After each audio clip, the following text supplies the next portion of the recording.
వద్దండి, నన్ను ఏం చేయకండి. కావాలంటే నేను మా ఊరు వెళ్ళిపోతానండి.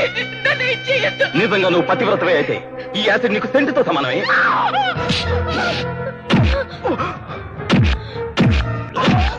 ఇల్లాలితో కాపురం చేసేవాడిని మొగుడంటారా? నీలా అనుమానించేవాడిని మొగుడనరా? కొజ్జా అంటారు. నువ్వు ఒక అమ్మకి అబ్బకి పుట్టిన వాడివైతే ఈ యాసిడ్ నీ మొహం మీద పూసిన కాలదురా. కుప్పతొట్టి కాడివైతే కాలిపోతావు.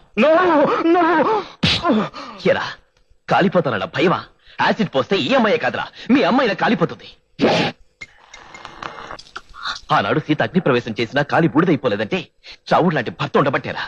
నీలాంటి నీచుడికే సీత ఇల్లాలై ఉంటే బతకడం కంటే చావడం మేలని అగ్నిలో దూకకుండానే కాలిపోయి ఉండేది. చదువుకున్నవాడివి, తప్పకుండా సంస్కారవంతుడివి అయ్యుంటావని నీ ముందుకొచ్చి నిజం చెప్తే క్షమించకపోగా రంకుతనం అంటగడతావా?